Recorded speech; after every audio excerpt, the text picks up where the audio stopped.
我们寝室4个女生都重生了，其中1个还怀有小宝宝，而末世还有5个小时就要来临。上一世，我们相互扶持的在末世挣扎，却依旧命丧丧尸之口。这一世，我们一定要努力向100岁而活。我醒来的时候，正躺在大学寝室的床上，其他3个室友薛明明、钟佳、徐梦涵也缓缓坐了起来。我们4个大眼瞪小眼一阵后，确定我们重生了。现在是上午10点，5个小时后末世就会来临。我们首先想到的就是回家，可我们都是外省的，就算现在买票也赶不及。上一世我们是在餐馆包厢吃饭才躲过一劫，但因为食物和水短缺，过得极其艰难。后来为了活命，外出走上求生之路，躲躲藏藏提心吊胆的生存半年后，还是没躲过被咬死的命运。我提出意见，我们就地避险，囤物资，能坚持多久就坚持多久。薛明明点了点头，我同意，但就咱们这和纸差不多薄的门，根本抵挡不了丧尸啊！而且我们也没多少钱，物资怎么买？钟佳也忧心忡忡。就算我们有钱，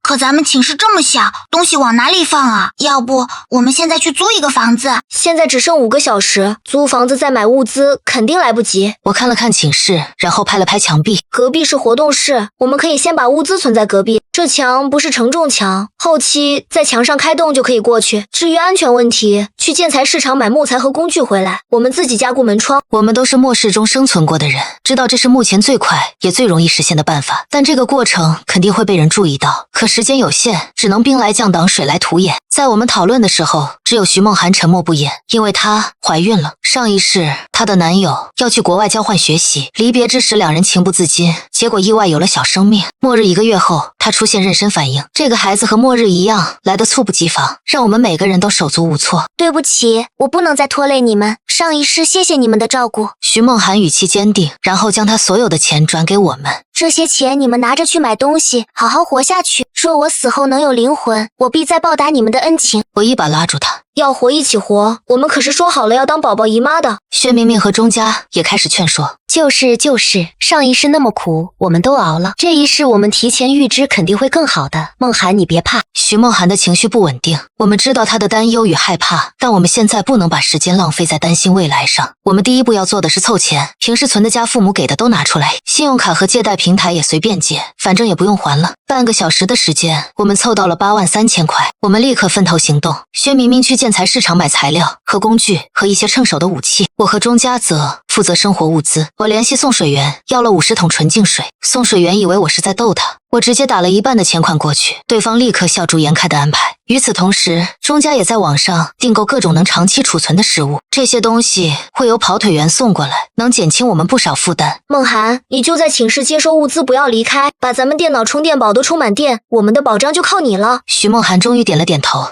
你们放心去吧，我会做好的。学校外面就有一个大型超市，我和钟佳拖着行李箱前去。现在正是考试周，学生们不是在考试，就是在图书馆复习。宿舍楼和校园里没有多少人，只有一些床单被套在晾衣绳上随风摇摆。路上，我们给父母打去电话，告诉他们会有紧急情况发生，让他们赶紧回家囤粮。但是父母并不相信我们的话，眼下社会安宁，人民和谐，怎么可能会有紧急情况？我们解释不了，只能再三叮嘱他们下午3点左右，要是发现危险，绝对不要四处乱跑，先找个地方躲起来。交代完父母后，我们也到了超市。我们先去了米面油和真空包装食物区，能搬多少就搬多少。第二次我们去了燃料区，固体的罐体的全部都拿上，一共装了4个行李箱拖回去。回到寝室的时候，送水的人也到了，正在将水一桶桶的搬上4楼活动室。宿管阿姨看着这么多水，虽然疑惑，好在没有多问什么。第3次去超市，我们买了牙膏、牙刷、卫生巾、内衣裤、垃圾袋、过滤水壶、消毒液、口罩这一类卫生相关的东西。买完这些东西，已经是上午11点半。薛明明也从建材市场回来了，我们一起把材料和工具搬到寝室。你们买这些东西干什么？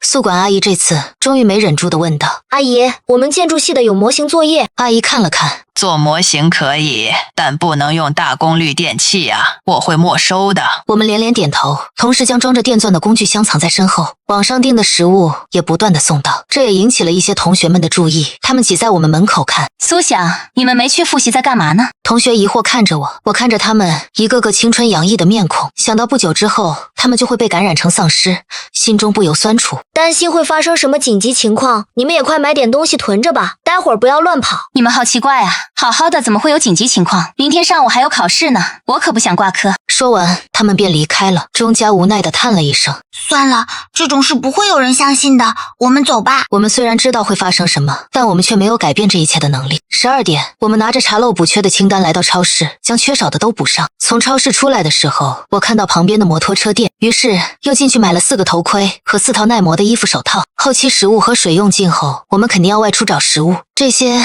能一定程度上降低我们被咬伤感染的概率。1点半，离末世开始还有1个小时，我们最后去了母婴店和药店。在母婴店里，我们按照网上妈妈们的经验买了奶粉、婴儿的衣服包毯、尿不湿、奶瓶、待产包等等这些要用的东西，甚至还下载了生产指导的视频。虽然我们不知道那个小生命最后会不会幸运的降临，但我们要做好一切的准备。临走的时候，我们看到幼儿用的马桶也带上2个，这样套上垃圾袋就可以解决我们后期上厕所的问题。最后，我们来到药店。如果9个月后我们没有等到救援，孩子肯定是由我们来接生。所以除了各种补品和药品，我们还买了剪刀、纱布、酒精、止血带等，不管能不能派上用场的，我们都买上，直到花光最后1分钱。2点40分，我们坐着车回到宿舍楼下，同学们大都去考试了，宿舍楼很安静。我们提着大包小包的东西爬楼，突然我的手一轻，回头看去，是一个路过的女生帮我抬。谢谢，我能拎得动。我警惕的下意识的拒绝，女孩明快一笑，没关系，搭把手的事。她身边还有一个短发女生在帮钟家抬奶粉。你们怎么还喝婴儿奶粉啊？这个不适合我们，可以买专门的学生奶粉的。好的，下次我们换。他们帮我们把东西抬到楼梯口上楼去了。我看他们上了6楼，那里是园林系的寝室。我们把东西都放好后，关好活动室的门，沉默地回到寝室。在我们20岁的年纪，等待末日的到来。3点，天上云层堆积，遮盖了阳光。一声惨叫声划破校园上空，紧接着是第2声、第3声。感染者在无差别地撕咬周围的人，而被咬的人很快也会变异成为行尸走肉。徐梦涵紧紧地捂住小腹，蜷缩在床上。我们则是给家里打电话，叮嘱父母千万躲好，不要乱跑。然后我打开工具箱，拿出电钻，插上电。薛明明和钟家也默契地拿起木板，我们俩配合着开始钉门窗。刚把窗户钉到一半，一只血淋淋的手就出现在窗户上，是隔壁寝室的同学刘颖，她被咬了。外面出事了，我没带钥匙，你们让我进来躲一下吧。他的脖子上已经出现了黑色的纹路，正在向大脑蔓延，最多5分钟，他的意识就会消失殆尽，成为一具丧尸。刘颖，给你爸爸妈妈打个电话吧。这个时候最好的离别方式是告别。刘颖愣了愣，然后看向窗户上的自己，当看到那些可怖的纹路时，疯狂地尖叫起来。他拼命地拍打着我们的门，放我进去，放我进去，求求你们！我们自然不能开门，只能忍着无能为力的情绪，继续封着门窗。刘颖的声音渐渐小了下去，透过门的缝隙，我看见她艰难地拿出手机，拨通一个号码。莹莹，你快躲起来，外面出事了！电话那头传来焦急的声音。妈妈！刘颖虚弱地叫了一声，手上的电话骤然落地，她的眼睛已经变得灰白，再也没了活人的身材。莹莹，莹莹！刘颖的妈妈还在那边呼叫，可是刘颖再也听不见了。她摇摇晃晃着身体，手挠着我们的门，我们活人的气息吸引着她，她想要进来，我们来不及为她悲伤，只能继续快速地将门钉死。新闻里播报着相关情况，今天全球都在遭遇劫难，政府提醒大家就近躲避，等待救援。我们再次和父母取得联系，还好他们都还活着。我妈哭得伤心，害怕我们母女这辈子无法再相见。我爸则镇定很多，他是当过兵的，在电话里指导我要怎么加固房子，怎么躲避，并且提醒我们这时候一定要团结，千万不要离心。我提醒徐梦涵，梦涵，你现在快和程燕联系试试。好。徐梦涵回过神，给程燕打去语音，这一次那边接通了。程燕得知徐梦涵怀孕后，急切地叮嘱：“你等着我，等我回来结婚。”可她在大洋彼岸，想回来谈何容易？你不要回来，在那边躲好，等将来稳定了再回来。徐梦瑶叮嘱着。虽然我们也不知道将来在何时，打完电话后，我们继续行动，趁着现在外面嘈杂的声音做掩护，开始砸墙。半个小时后，我们砸出一个容半人通过的洞，然后将活动室的门也用木板钉死。活动室靠走廊这边是没有窗户的，除非有人从背面飞上4楼，否则发现不了这里存放着物资。阳台那边我们没有封木板，否则就是此地无银300两。不过这里是4楼，丧尸不会飞，我们唯一要防备的是人。晚上7点，校园里渐渐安静下来，绝大部分人都被感染，无知无觉地游荡着。向外看去，有一些宿舍还亮着灯，不时的有哭泣和咒骂声传来。我们这一栋好像也有人，但是具体位置我无法确定。我们没有开灯，拉上窗帘，安静地整理着物资。现在寝室里堆满了东西，常用的我们放在身边，其他的都轻手轻脚的放进活动室。晚上睡觉的时候，除了徐梦涵，我们3个轮流值守。我们每个人的手边都放着锤子和刀，随时准备应对突发状况。第二天醒来的时候，空气里已经有了腐臭的味道。现在是夏天，尸体会快速的腐烂，有人在呕吐，但我们4个已经习惯了这样的味道。这个气味一直会持续到冬天的到来。我们继续和家里人联系，相互鼓励着好好活下去。简单的吃过早餐后，我们开始洗澡做卫生，然后将所有的盆桶和其他容器都接满水。班级群里这时候发来消息，辅导员在统计还活着的人，只有4个人在群里发言，而且都是男生。我们则是保持静默。这一场灾难，我们建筑系一班42人，只剩下8个。有人在群里点了一支蜡烛，其他3个同学也跟着点起来。辅导员在群里发了消息，关好门窗，保持安静，接好水，充好电，等待救援。可我们知道救援很难到来了，至少半年内很难。末世第3天，停电停水了，我们一睁眼就给家里打电话，但这一次我的父母联系不上了。可能是因为那边没有信号，也可能是我不敢继续想下去。祈祷是前者的原因。和我一样联系不上人的还有徐梦涵，她和程燕在昨晚就断了消息。我们谁都没有多说什么，做最坏的打算，但抱着希望继续生活。我们将电脑和充电器全部关掉，希望这样电量能坚持到9个月后，能让那时候的我们看着视频帮助徐梦涵生产。门外传来丧尸挠门的声音，我从缝隙看去，走廊里站着10几个昔日的同学，他们支离破碎的在游荡。还有人活着吗？还有没有人活着？401、402、403、405的有人叫道，听起来像是精神面临崩溃。丧尸听到声音后，全部向那边聚集。这个时候安静是最有效的保护方式，可我也能理解他的寝室应该只有他一个人了。很快他的声音停止，应该是他也意识到叫喊会引来丧尸。末世第4天，手机信号也彻底没了。快中午的时候，我们突然听见汽车的声音，我们从窗户看去，只见一辆小货车停在楼下，一对身形健硕的父子和一个中年女子爬上车厢，扯着嗓子大喊：琛琛，你在哪？这一嗓子立刻引来了周围的丧尸，但因为车厢的高度，丧尸也伤害不了他们。爸妈，哥哥。405的女生打开窗户，喜极而泣，原来是她的家人来救她了。父子俩扯开一床被子，琛琛，跳下来，我们接着你。女生没有犹豫地纵身跳下去，她的爸爸和哥哥牢牢将她接住，然后一家人紧紧相拥。我们看到后都很羡慕，这个时候能有家人在身边，多有安全感啊！叔叔，救救我，带我一起走吧。其他宿舍的人看到后也纷纷求救，男人为难地看着他们。这时候丧尸已经很多了，再不离开就走不了了。汽车消失在我们的视线里，可也因为这个动静，不少丧尸聚集了过来。到了下午，城里到处是枪声，是救援队来了，大家再次燃起希望。天上的战斗机不断绕飞，子弹一排排扫过，大批的丧尸倒下，但不久他们又站了起来。渐渐的枪声小了下去，战斗机也离开。这武器如果不能打中丧尸的头部，也只是白白消耗子弹。不少人又哭了起来。如果连救援队都没办法，普通人又能怎么办？末世第5天，我们迎来了第一个危险情况。钟家的生理期提前来了，他用被子裹着自己不让气息外漏，大夏天的捂得一身汗。我们用胶布封住门窗缝隙，又在房间里喷上艾草味的花露水，尽量掩盖血的气息。这是上一世我们摸索出来的经验，但也仅限于小空间有用。钟家从被子里出来，我站在门口听着外面的动静。走廊里的丧尸没有阴血暴动，阳台下面也没有丧尸聚集，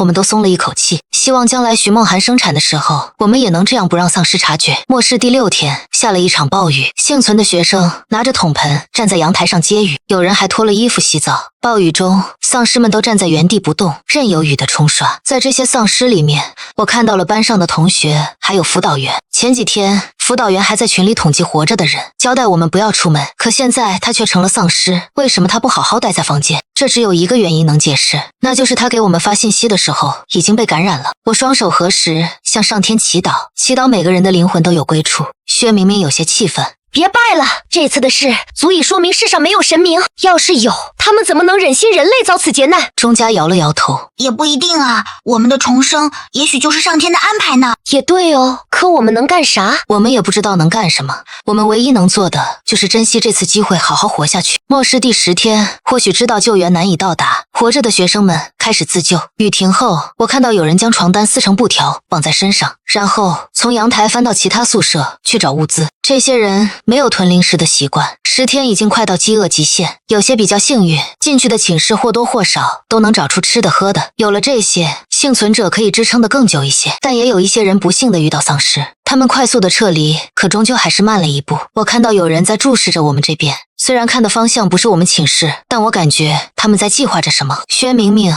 有些担心。不会是发现我们放在活动室的东西了吧？应该不是，活动室的窗帘我们放下来了，估计是他们那边的物资吃完后会来我们这边。但我们都觉得他们应该过不来，虽然这些宿舍之间相隔不到100米，但丧尸却很多，想要来这边几乎是不可能的事。末世第15天，一包垃圾从楼上扔了下来，我立刻想起末世那天帮我们抬东西的2个女生，或许她们还活着。钟家有些担心5楼6楼住的是园林系和土木系的，他们不会下来吧？薛明明回道，没事，大家都是女生，就算他们要来抢，咱们有4个人，不怕。我抬头细细地听着上面的动静，上面很安静，我听不出他们在哪间寝室。此后每隔几天都有一包垃圾丢下来，我从这个频率推断上面的人并不多。末世第30天，徐梦涵的孕吐开始了，同时伴随的还有牙龈出血和皮肤陷裂的症状，这是因为我们很久没有吃蔬菜水果的缘故。我们普通人还好，但她怀着孕，体质上不能和我们比。奇怪，不是每天吃维生素吗？怎么还会这样？我们疑惑地打开手机，查看之前下载好的药物书籍，才发现维生素并不能完全代替水果蔬菜，反而有的人吃多了会中毒。可这个时候我们哪里去弄水果和蔬菜？就在我们犯愁的时候，阳台那边发出响声，我们立刻屏住呼吸，不发出声音。我拿起刀轻手轻脚走过去，薛明明和钟家也拿着武器跟在我身后。掀开窗帘一角，我看到阳台上一个绑着床单的女生正坐在护栏上，正仰着头和上面的人说话。我到了，这里好像没有丧尸。这个女生我记得正是那天帮我们抬东西的女生，她轻巧地落了下来，手里拿着一把水果刀，一步步向我们靠近。她推开门的一瞬间，我一把将她拽进来，用刀抵在她脖子上。别动！虽然她曾经帮过我们，但她现在拿着刀，我绝不能掉以轻心。女孩子被我们压制住后，立刻丢下刀，举起手。别杀我，我只是来找点吃的，没有恶意。我拿刀是为了对付丧尸。我将她的刀踢开。其实我现在心里也很矛盾，她发现了我们，而且她已经看到了我们这里的物资，只要她喊一嗓子，我们就会成为目标，除掉她是最保险的做法。可我下不去手，而且这个女孩子看起来不像说谎。薛明明和钟家也是如此，都犹豫地看着我。我记得你们上次买了很多奶粉的那个，你们还活着，真的太好了，我以为大家都死了。我终于还是松了手里的刀。这个女孩子圣母得可怕，在我用刀抵着她的时候，她竟然还说你们活着，真的太好了。我们给了她一些食物，正要警告她不要再来，否则不客气的时候，她却先开了口。我不会白要你们的，我现在让我室友送蓝莓和柠檬下来，或许你们用得上。我们以为她是说谎，水果怎么可能保存这么久？没想到她室友真的用塑料袋掉下来20多颗蓝莓和2个小小的柠檬。这是我们自己种的，过几天还有西红柿成熟，到时候也给你们一些吧。女孩毫无保留地说道。你们为什么会种这些？我们不理解。蓝莓和柠檬是以前跟风好玩种的，西红柿不知道怎么回事，自己从花盆里长出来，可能是鸟儿带来的吧。我听说过鸟儿会携带种子的事，但不管是怎么来的，这个时候的确帮了我们大忙。我叫林倩，是你们楼上的楼上寝室的，你们叫什么？女孩似乎有社交牛 X 症，换了是我就应该赶快走。我们把名字告诉了她，她还邀请我们去她寝室看他们种的水果。林倩，保持低调，否则你会怎么死的都不知道。林倩默默地点了点头，走到门口的时候突然又回过头。可你们是好人不是吗？否则你们刚才完全可以掐死我。她利落地爬回去了，留下我们4个面面相觑。圣母转世吧，这姐妹儿。薛明明碎碎念一句，然后又忍不住笑了起来。我们也跟着扬起嘴角。这1个月的压抑生活，终于在今天稍稍放松了一些。我们把柠檬切片和蜂蜜泡水给徐梦涵喝，她终于吐得没那么厉害了。过了2天，林倩竟然真的送下6颗西红柿，虽然长得不怎么好看，但吃起来酸酸甜甜，味道还不错。我们浅浅尝了一下，就全都给了徐梦涵。我们也回赠了一些食物给林倩，并告诉他们生理期来后怎么不引起丧尸的注意。从此渐渐交流起来，但他们从未问过我们为什么会囤这么多物资。我知道他们肯定也是好奇的，他们不问，或许是害怕是尊重。末世第50天，有活人出现在我们的视线，是4个提着桶的男生，人高马大的，他们身上抹着暗红色的糊糊，小心地走在丧尸的中间，而丧尸竟然没有攻击他们。他们是怎么做到的？徐梦涵惊讶地问道。我看不清他们身上的究竟是什么，于是打开手机用相机放大去看。通过相机，我看到他们身上糊的好像是血肉。我的脑海里立刻想起曾经看过的一部关于丧尸的美剧，其中就有人用丧尸血肉遮盖自己气味，成功的避开丧尸。我将这件事告诉徐梦涵他们也觉得不可思议。我们继续观察那几个男生，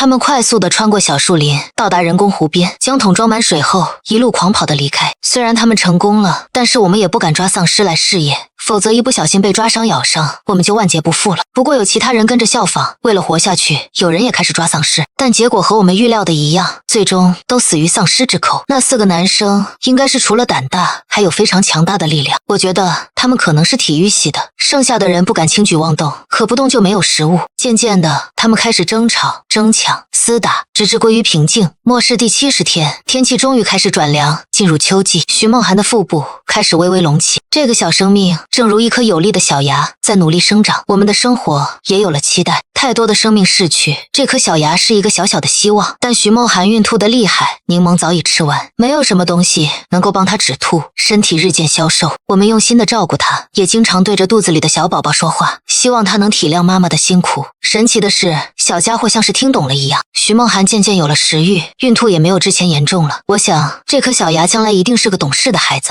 我们计划好了，等孩子出生后，如果救援队伍还没有出现，我们就想办法去隔壁的农业大学，那边有农业基地和大棚，应该还有种子和肥料，我们可以在那边安家耕种。林倩和她室友吴霞偶尔趁着夜色爬下来，看到徐梦涵有身孕，也很意外。原来你们买奶粉是因为有了小宝宝啊！林倩一脸我明白了的表情。我可以摸摸它吗？徐梦涵点了点头。摸吧，吃了你们那么多水果，这个孩子能健康长大，也有你的份。林倩小心翼翼地把手放上去。小宝宝在动哎，他在踢我。怎么可能？这孩子才3个月还没胎动呢，估计是我肠胃不舒服造成的错觉。徐梦涵现在的她气色好了不少，有了母亲的模样。林倩笑了笑，等将来小宝宝出生了，我要当他干妈。薛明明啧啧2声，我们都只想当姨妈，你还想当干妈，想得美！大家都轻轻笑了起来。天上乌云重重，不见月光。乌云虽能遮住月亮，但它偷不走月亮。末世第80天，那4个男孩子又出现了。他们这次不是出来打水，而是来找吃的。他们手里拿着棍棒和刀，在我们周围楼洞搜寻物资。上一世我们见过幸存的人，为了一块饼干，可以凶残到什么地步？在饥饿面前，人性根本不值一提。好在他们搜到物资后就离开了，并没有来我们这一栋。但是在临走前，我听到他们说我们这一栋的丧尸有点多。丧尸多表示有活人，我不知道他们是不是有所察觉，但这提醒了我们后面要小心。我们开始运动，开始模拟有人要来抢物资，我们应该怎样反击。我回忆着我爸以前教我的那些打架的技巧，然后再交给薛明明和钟佳。只是这时候我也会难过，不知道爸妈现在怎么样了。末世第112天，有几架飞机从学校上空飞过，是军队的飞机，这说明我们的国家还在。虽然飞机只是路过，但也给了我们希望。国还在，人民子弟兵还在，家就一定会还在。末世第175天是元旦，这一天对于我们而言意义重大。上一世的今天，我们死于丧尸之口，死在了新年到来的前1个小时，而现在我们还活着。我们一直睁着眼睛，直到新年的到来。我们活下来了。我们4个紧紧相拥，谁都没有忍住泪水。突然，徐梦涵哎呦一声，手轻轻抚摸着腹部。怎么了？我和薛明明、钟佳同时紧张地问道。徐梦涵倒吸一口冷气，小家伙踢我。薛明明捂着嘴巴笑着，是个小调皮蛋。钟佳摸了摸徐梦涵的肚子，小宝宝不能欺负妈妈哟。我也伸手摸了摸，能够感受到一个小小的凸起。徐梦涵说那是小宝宝的手，这是我第一次和一个胎儿的触碰，这种感觉很奇妙。虽然我不是他的血亲，心里却莫名的生出一股责任感。我们曾因他的出现恐慌无措，怕他是个负累，可现在我期盼他能顺利出生，健康安全的长大，愿他生活的世界没有丧尸，只有爱和祝福。这一夜，我们都有一个好梦。末世第200天，农历新年，天空下起了雪，世界白茫茫的一片。学校的丧尸少了很多，不知道去了哪里。我看向走廊，丧尸也已经不见了，只留下刘颖那部手机。当初他和他妈妈最后的通话犹在我耳边，我也想我的爸妈了。雪地里来了2只丹顶，鹤在翩翩起舞，优雅脱尘。我们从未见过国宝，都挤在窗户前看着。7、8只丧尸向他们靠近，我们捏了一把汗。丹顶鹤感觉到危险，振翅飞离，而我们还被困在原地，不知道何时才能自由。忽然，一根钢筋飞过来，刺穿一个丧尸的头颅，丧尸应声倒下，暗色的血染黑了白色的雪。那4个男生又出现了，他们提着刀走过来，他们打死丧尸，然后将血抹在自己的身上。周围的丧尸感觉到活人的气息都围了过来，他们暴力地砍掉丧尸的脑袋，然后拖着丧尸的尸体向我们宿舍楼走过来。薛明明吓了一跳，他们好像来我们宿舍楼了。很快我们就听到下面大门被关上的声音，然后是翻箱倒柜的声音。我们这一栋物资应该还有一些，他们应该会逗留一阵。怎么办？他们肯定会上来的。而且他们那么强壮，在他们面前，我们就是小鸡仔。刚才我也看清那4个人了，接近1.9米的身高，一刀就可以干掉丧尸，硬拼我们的确不是对手。我清点了下我们的物资，水还剩下17桶，食物也只能坚持3-4个月。我们先去活动室躲着，如果被发现，他们要吃我们分他们就是。如果是害命，我们也绝不退缩。薛明明、钟家和徐梦涵都同意，我们眼下也只有这2个选择。那4个男生并没有立刻上来，他们一直在楼下搜索，甚至还点燃了书本取暖。我们能听见他们的抱怨和咒骂，他们一层层的向上搜索。第3天来到我们4楼，我们躲到活动室，墙上的洞也用一张大海报遮住。砰的一声，我们的寝室门被重重踹了一脚。这门还挺结实，他妈的一脚还踹不开。我看你是没吃饭，让开，我来。另一个痞笑一声，然后重重一脚，咔嚓一声，门板碎裂。但因为里面鞋钉了木撑，门虽然破了，但依旧没开。他们咦了一声，然后安静了下来。我们不知道他们在干什么，只能紧紧地握住武器。大概3分钟后，他们却突然出现在我们的阳台上，竟然是从5楼爬下来的。这里封了这么多木板，绝对有人住。其中一个男生有些疑惑，可他们人呢？可能出去找吃的，被丧尸咬死了吧？有个人敲了敲木板，这是哪个系的女生宿舍？木工活都能做，也太彪悍了吧！应该是土木或者建筑系的。女生寝室果然香，外面到处都是臭味，她们被子竟然还是香的。我20了还不知道女人是什么滋味，我不会死的时候还是个处男吧？我这颜值和身材就这么浪费了。大过年的你，小子说话能不能吉利点？那个痞坏的声音说道。我也想吉利啊，好想找个女朋友啊。风月，你谈过恋爱没？老子当然。痞坏的声音突然停止，我们正纳闷的时候，海报突然被撕开，一个提着刀的年轻男子从洞里钻了过来。我们被发现了，他看到我们后不由分说的就砍了过来。我去抱他的胳膊，我爸教过我，人的胳膊上有麻穴，重击那里可以让人的胳膊暂时失去知觉。上一世我就这样打伤过人，逃脱过，这一次我也重击他手臂那个穴道，我成功了。男生的刀掉在了地上，可我的身体却腾了空，然后重重的摔在地上。他用另一只手摔的我和他的力量太过悬殊了。这时候我清楚的知道，在绝对力量面前，技巧不值一提。剧烈的耳鸣充斥着我的大脑，眩晕之间，我看到薛明明和钟家不顾一切的冲过来救我，林倩和吴霞也挥舞着棍子，剩下的3个男生也钻了过来，我们扭打在一块儿。我身上不知道挨了几拳，但我也没让对方好过，我狠狠地咬住对方的手，深入他的血肉。不要！徐梦瑶尖叫一声，她跪在那个男生面前，伸开双臂护住我，眼中都是泪水。东西都给你们，不要杀他！这时候我才看到，那个男生拿着刀已经割向我的喉咙。男生和其他3个同伴都停了下来，他们诧异地看着我们。你们是人？男生一脸的不可思议。我们当然是人！我松开嘴，口中是浓烈的血腥味。对方被我咬得不轻，男生的刀也拿开。你们是人为什么不说话，还和丧尸一样乱咬？原来他们把我们当成丧尸了，所以提刀就砍。而我们以为他们是来谋财害命，所以反击。每个人的弦都绷得太紧了，一拨就断。我们2拨人远远地分开坐着，他们聚在一起说着话。通过他们对话，我知道被我咬得说话痞痞的男生叫风月，那个怕死都是处男的叫洛川，另外2个偷偷看着我们的是张泽和方正。风月是他们的小队长，那3个人都很听他的。他一边包扎着伤口，一边看着我们的物资，然后目光落在徐梦涵的肚子上。竟然还有个孕妇！徐梦涵现在已经怀孕8个月了，经过刚才这么一折腾，她的脸色苍白。我白了他们一眼。物资我们可以分给你们，但你们也别想耍花样。风月不屑地看着我们。我们想耍花样又怎样？你们能奈我何？没错，我们是拿你们没办法，但他们可以。我指了指外面的丧尸。如果我们鱼死网破地割断血管，当我们的血喷涌而出的时候，你猜外面那些丧尸会不会风扑过来？你们能不能全身而退？风月的脸渐渐凝重起来，他看得出我们不是在开玩笑。我们将徐梦涵扶过去，躺下，给他盖了几层被子，可他的手还是冰凉的。我把书都搬出来，点燃取暖。现在已经被人发现，便不用再顾忌了。洛川和另外2个往这边探头探脑，风月则把玩着手里的刀。这一夜，我们双方都没怎么合眼。第2天，我们随便吃了点干方便面。风月他们却做起了饭，他们撕了书，劈了桌子当柴火，拆了我们好几包真空食物，混着大米煮了，香气四溢。他们吃得狼吞虎咽的，最后连锅底都恨不得舔干净。最后，他们装了2桶血上来，化了清洗身上的污渍，盆里的水很快变得暗红，那是他们抹在身上丧尸的血。你就不怕病毒从你伤口进去吗？我昨天咬了他，他手上还有伤。风月满不在乎的样子。本少爷命硬。病毒面前，众生平等。我觉得他之所以不怕被感染，是死掉的丧尸的血中病毒也跟着一起死亡。而他之所以知道这一点，应该是之前经历过，所以才不担心。这里活活着的每一个人都不是简单的活下来的，洗干净的他们看起来没那么可怕了，青春的脸上还有着些许的少年气。当他们安安静静坐在那里的时候，让人有一种他们很乖的错觉。风月他们在我们隔壁寝室住下，除了去活动室吃东西，平时我们也井水不犯河水。每天他们也会四处巡逻，遇到丧尸靠近也干净利落的解决。我不知道为什么他们不带着物资离开，或者去其他楼层住着也行，却非要和我们待在一起。我们想起洛川之前说的他想要女朋友的话，难道？但眼下我们也顾不得其他，因为那天的事之后，徐梦涵受了惊吓，她精神却越来越不好，吃东西也吃不下。我们很担心，却又无能为力，只能一边细心照料，一边做好接生的准备，以防早产。洛川时不时的过来晃荡，一副欲言又止的模样。我直截了当：有什么话就说吧。洛川站在墙洞边，探起来半个身子。虽然我不是医生，但是我感觉他需要一个医生。你这不是废话吗？我们也急切的需要医生，可现在哪里去找？风月将洛川拽了过去。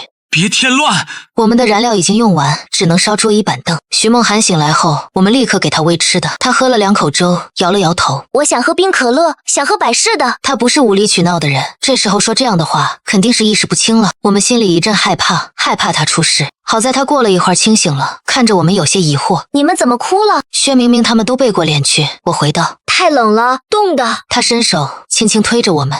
那你们快去床上捂被子，我没事的，别担心。我点了点头。好，我们待会儿就去床上。很快，徐梦涵又睡着了。我们几个不敢离开他，时不时的探他呼吸，怕他离开我们。现在的他太脆弱。薛明明和钟家他们去宿舍楼里翻找了一遍，但一无所获。过了一会儿，风月递了一个装水的杯子给我。这是什么？我闻了闻，有些甜味。糖水，它很可能是贫血或者低血糖。你怎么知道的？百事可乐甜度很高，他想喝，说明他身体发出了需要糖分的信号。我们以前训练的时候也遇到过这种情况，不过这是我的推断，你试试看。我将徐梦涵叫醒，把糖水喂给他。他喝了几口后，精神似乎好了些，还有胃口，吃了点东西才睡。谢谢，我对他说道。他抿了抿嘴唇。应该是我们对不起，如果那时候我们没那么冲动对你们动手，或许他不会这样。我一直是对他们几个防备和不喜的，但听到他这句话后，心中不禁也叹息一声。这件事上很难说谁对谁错，都是想活着罢了。末世第210天，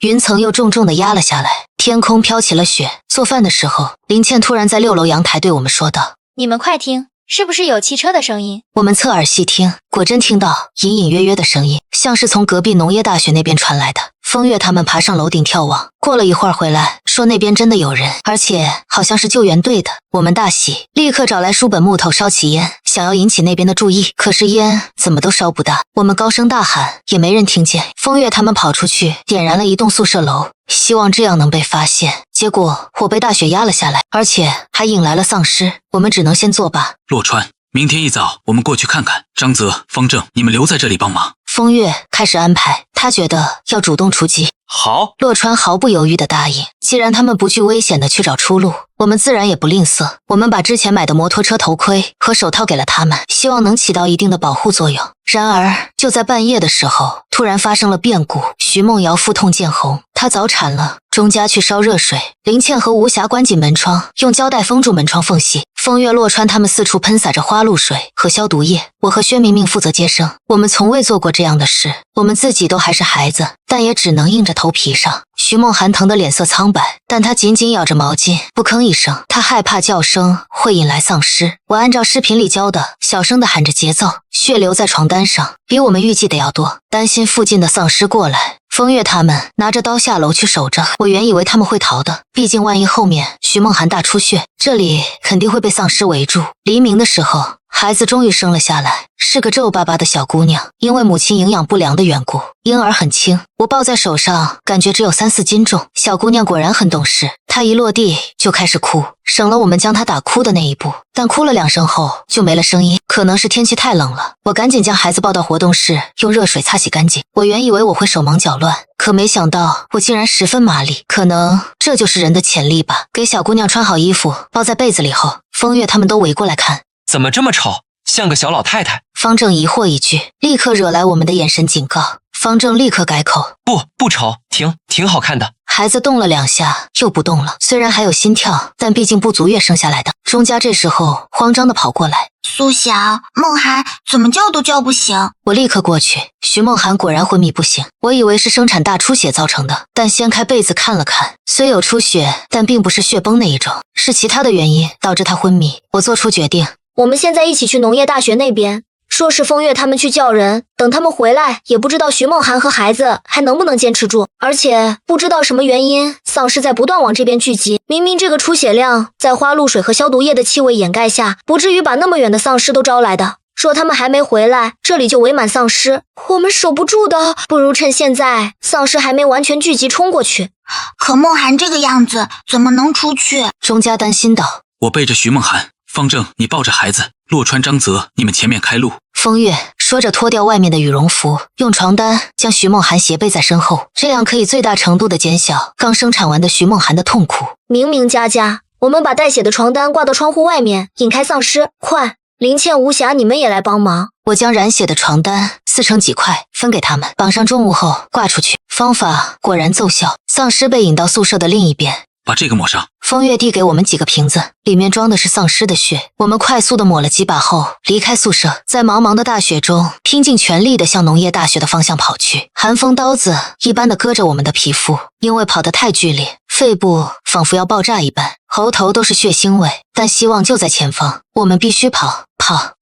终于，我们看到了点点灯光，真的有人在前面。可丧尸也从四面八方汇聚过来，丧尸血无法再伪装我们。洛川，去叫人。风月大声道。好。洛川边跑边脱下身上的衣服，直至赤着上身，像离弦的箭一般消失在夜色里。我们快跑到我们学校门口的时候，几只丧尸拦住了我们的去路。我们挥动着手里武器解决了他们，可杀死一波，还有另外一波。我们不断的厮杀，血一片片染黑着地上的白雪。我不知道徐梦涵现在怎么样了，只看见背着他的风月在拼命的厮杀。把孩子绑在怀里的方正一手护着孩子，一手劈开丧尸的脑袋。张泽也勇猛的在前面开路，砍掉一个又一个丧尸的头颅。其实他们可以直接跑的，他们是体育生，完全有能力跑到救援队那边。我们虽然是一个大学的同学，但如果不是因为末世，建筑系的我们和体育系的他们可能一辈子都不会遇见。我们是萍水相逢的陌生人，却又生死相依着。还有林倩、无暇，他们毫无保留地相信着我们，从未说过任何抱怨的话。一只丧尸向徐梦涵抓去，却被另一只丧尸撞开，就像是在救徐梦涵一般。但怎么可能？丧尸怎么会救人？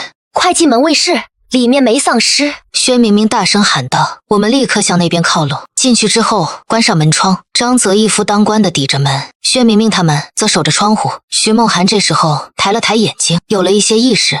梦涵，你怎么样？我紧张问道。徐梦涵无力地看着我。我没事，孩子怎么样了？孩子还活着，热乎的。方正摸了摸怀里的小婴儿。谢谢你啊。徐梦涵对方正说完，又说道。苏霞，我看见程燕了，她来接我了。他突然清醒，难道是回光返照？我心中一酸。别胡说，你不会有事的，救援队很快就到了。他动了动嘴唇，想要说些什么，可他已经没力气了，只用力向我们伸出手。我们几个紧紧地将他握住。18岁的夏天，我们从江湖四海来到江大建筑系412寝室，我们一起军训，一起上课，一起玩乐。虽然有时候也会有矛盾，但也总能很快就和好。我们曾说要做长长久久的好姐妹，年轻的时候一起奋斗，老了一起跳广场舞，然后在离开人世的那一天，回想这一生的时候，是带着笑容和满足的。徐梦涵，你绝对不能死在这里，给我支棱起来！我狠狠地对他说道。徐梦涵没有回答，他朦胧地看着我们，眼中是满眶的泪水。有枪声响起，一辆重型汽车撞了过来，丧尸被撞飞一片，门打开了，有军人出现在我们面前，我们被一个个的拉到车上，车在愤怒的火舌里冲开丧尸，驶向农业大学。我们得救了。车进入农大后，立刻有医护人员将徐梦涵抬上担架，送进抢救室。我们9个大人，一个婴儿被单独隔离起来。你们竟然一个都没感染，真是奇迹。负责检查我们的人惊叹道：“我们谁都没有说话，因为徐梦涵现在还生死未卜。”突然，婴儿的哭声响起，方正手忙脚乱地将绑在胸前的孩子解开。一个女护士将孩子接过去，可看了一眼，立刻惊叫起来，同时像碰到毒蛇一样将孩子扔了出去。我眼疾手快地将孩子接住，然后也愣住了。小小的婴儿脸上一道暗紫色的伤口，他被丧尸伤到了。我怔了怔，无助的感觉像潮水一般淹过来，让我连呼吸都不能。他还这么小，他刚刚才来到这个世界，怎么会？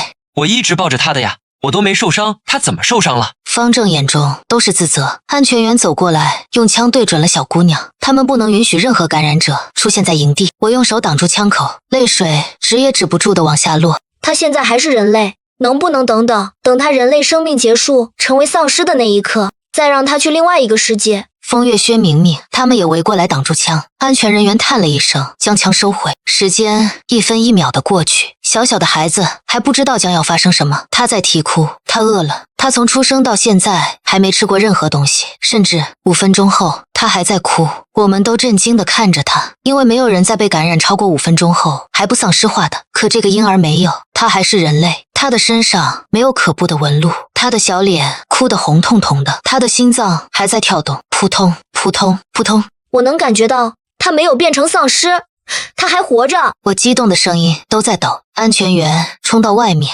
声音也在颤抖。让所有病毒专家到3号隔离室来，立刻马上！大批穿着防护服的人员进入，我们被叫去了另外的房间。有人给我们送来了热水。所以小星星是来拯救世界的吗？钟嘉喃喃道。小星星是我们之前给孩子取的乳名，我们不知道孩子性别，这个名字男孩女孩都可以用。应该是吧，所以我们才……薛明明欲言又止，但我知道他想说什么。他想说，所以我们才重生。如果小星星真的能够拯救世界，那么我们重生的意义并不是自己独活，而是为了守护这个小天使的降临。雪停的时候，徐梦涵苏醒了，医生说她是因为长期贫血、生产脱力和钾流失才昏迷的。幸好送来的及时，才从鬼门关被拉了回来。我们进去病房看她，她正在输液，虽然依旧很虚弱，但已经能说话了。孩子呢？他问道。我们正想着怎么解释的时候，钟嘉笑着说道：“他正在拯救世界。”这个答案出乎意料，但又情理之中。是啊，那个小小的生命，此刻的确正肩负着拯救世界的使命。第3天晚上，病毒专家那边传来消息，在小星星的血液里发现能抑制病毒的抗原，这就是为什么小星星被抓伤后没有转化成丧尸的原因。至于为什么小星星会有抗原，专家们现在也无法解释。初步推测是类似新生儿脐带血能重建人体造血和免疫系统的原理，亦或者是胎儿在母体里感知到外界环境的恶劣后的自我保护。具体答案还需后续研究才知道。小星星他着床在末世前父母相爱的时候，孕育在艰难困苦的末世中，出生在厮杀搏斗的奔逃路上。不管是神学还是科学，他注定是不平凡的。我走到外面，抬头看着天上，曾经压顶的乌云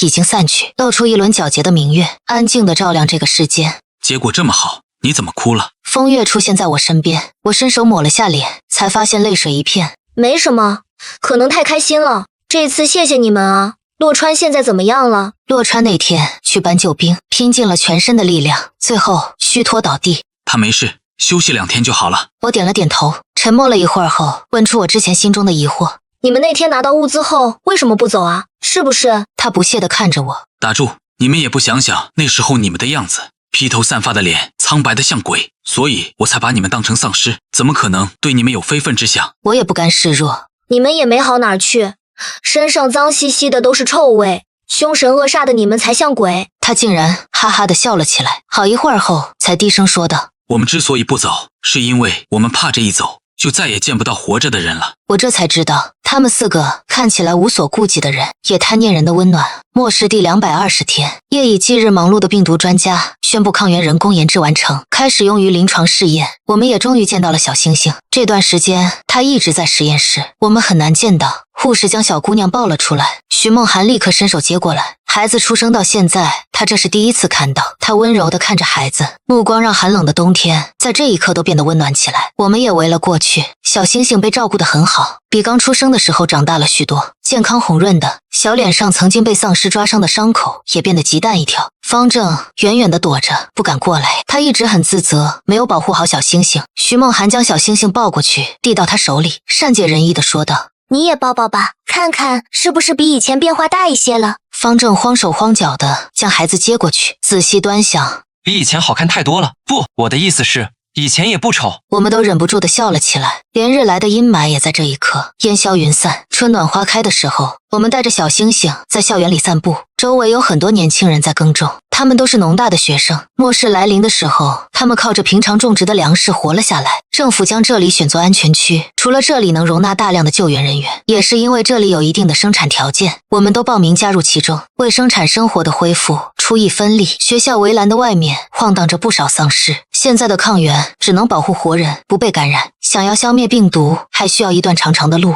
去别的地方吧，这里丧尸有点多。我对徐梦涵说道，可徐梦涵却神色奇怪地向围栏走去。我们吓得立刻追过去拦住他，却听他对着一个丧尸叫了一声程烨。我们不敢相信地看向那个丧尸，那是一个年轻的男子，身体已经残缺不全，几乎看不出他本来的面貌。当我们仔细辨认后，他竟然真的是程烨，逃来农大的那个血液。一个丧尸撞开了，差点伤到徐梦涵的丧尸，我以为是巧合。那时候徐梦涵说他看到了程烨，我们以为是他的错觉，现在看来不是巧合，也不是错觉，是那个明净爽朗的男孩子跨越千山万水，信守承诺地赶了回来。只是命运捉弄，他被迫永远地停在了心爱之人咫尺之遥的地方。徐梦涵哭得不能自已，小星星似乎也感受到了母亲的伤心，父亲的天人永隔，也大声地哭了起来。而程烨，他被听到声音扑过来的丧尸挤开，摇摇晃晃地离去。赶来的安全人员听说后，派人将程烨抓回实验室研究之后，他们告诉我们，一切都是巧合，程烨没有生命，没有意识，也没有奇迹。徐梦涵把程烨的骨灰带了回去，牌位上写的不是程烨的名字，而是我热爱这个世界，更热爱你。这是程烨当初向徐梦涵表白时说的话语。曾经意气风发的少年，如今装在小小的盒子里。我们祈愿他也有来生，祈愿在那个世界，他成功的赶到心爱之人身边，一家人幸福快乐的生活着。悲伤过后，我们重新开始生活，逝去的已经逝去，来者犹可追。春去秋来，秋来春去，四季变换，岁月更迭。转眼3年过去，我们4个女生已经是建筑师，在前辈的带领下重新修缮这个城市。林倩无暇种地，种得风生水起，成功由园林系的学生变成了农学专业的翘楚。风月洛川他们第1年就加入军队，跟着大部队新建了一个又一个的安全区，保护了一批又一批的幸存者。小星星也健康的长大，成了我们安全区的团宠。他有时候也调皮捣蛋，常常被徐梦涵追得满院子跑。谁说他懂事来着？这简直就是个小捣蛋鬼。徐梦涵累得满头大汗，然后他又笑着说，和他爸爸一个样。第5年，丧尸危机终于解除，我也回了一趟故乡。当我推开家门的时候，早已是满屋的尘土，父母已经不在。餐桌上用杯子压着一个信封，上面写着给苏想。我打开早已泛黄的信纸，上面是我爸的字迹。想想看到这封信的时候，就说明我们没有遇上。或许这时候我们已经阴阳两隔，但爸爸妈妈想告诉你，我们出去找你了，我们从未放弃过你，爸爸妈妈爱你。日期是7月6日，末世开始的第3天。虽然他们也不知道我最后能不能看到这封信，但他们期待我活着。我紧握着信，哭得跪在地上，心被撕扯得生痛。重生一世，我和他们终究还是没能重逢。走的时候，我也留下一封有着我地址的信，然后带走了一张全家福。或许将来有一天，我们会在某个街角重逢，他们手牵着手，鬓角已白，而我也长成了让他们放心的模样。回到安全区的时候，薛明明和钟家前后都谈了男朋友，风月他们也回来了。5年的时间，他们早已脱去少年气，如今坚毅挺拔，个个能独当一面。现在一切已经稳定，他们也不用四处奔袭，这次是回来长久驻守的。方正一回来就帮着徐梦涵带小星星，小星星也很黏他，像个小尾巴一样跟在他身后。就算有人和他开玩笑说方正叔叔曾经说他是个丑娃娃，他也乐呵呵的不生气。徐梦涵有一天告诉我们，方正向他求婚了。那你答应了吗？我们问他，他点了点头，答应了。星星很喜欢他，好几次叫他爸爸，而且这5年他也很照顾我们，付出了很多。那你喜欢他吗？他没有直接回答，而是看着窗外的一棵枯木。我们都已经是成年了，这场灾难活下来的人，一半已经走出噩梦，一半则永远埋葬在了过去。5月初的时候，徐梦涵和方正举行了一个简单的婚礼，小星星是他们的小花童。我们看见方正的目光没有一刻从徐梦涵和小星星的身上移开。我们知道这段婚姻里他是带着爱的，或许在这爱中，枯木也有逢春之时。婚礼上我们喝了不少酒，一直到晚上10点才回去。薛明明和钟佳有他们的男朋友送回去，我看着他们甜蜜的背影，心里也是暖融融的。回宿舍的路上，后面有一个人追了上来，是风月、洛川和张泽在那儿挤眉弄眼，然后一溜烟的跑了。你喝多了，我送你回去。风月拉住走得跌跌撞撞的我，我没事，区区一瓶酒，还想让我回不了家？我扒拉开他的手，我清醒得很。他笑了一声，跟在我身边。这5年，我们一直有联系，每次他回基地，我们也会一块吃饭。我们俨然是很好的朋友。你笑什么？我问他，他走到我前面，挡住我。苏想，我问你一个问题，你认真回答我。我点了点头。这人真奇怪，我和他说话一向很认真的。5年前我差点伤了你的时候，你有没有恨过我，讨厌过我？他一脸严肃，问的的确很认真。有，我承认，不仅仅是他们4个我都讨厌过。不过当那天你背上徐梦涵的时候，我就一点都不讨厌你了。他点了点头，眼中带着笑意。既然你已经不讨厌我了，我们就不做朋友了吧？做情侣怎么样？我愣在了原地。5月的微风吹拂着我的脸颊，我感觉烫得厉害。你今天不答应也没关系，明天我再来问一遍。他那个痞劲儿又上来了，就像5年前我们出狱时的那样。路灯从他的头顶倾斜下来，在他的脸上染上一层温暖的光。我怔怔地看着那些光，过去5年的回忆走马灯一样在这温暖的光里浮现，然后听见自己说，不用明天，我现在就可以答应你。他轻轻地抱住我，我们的影子在月光下交叠融合。我们本是永远不可能遇见的人，此刻却相拥在一起。未来会怎样，我不知道，我只知道当下是最重要的。愿所有的美好和期待都能如约而至，愿这世间的一切都能恰逢其时。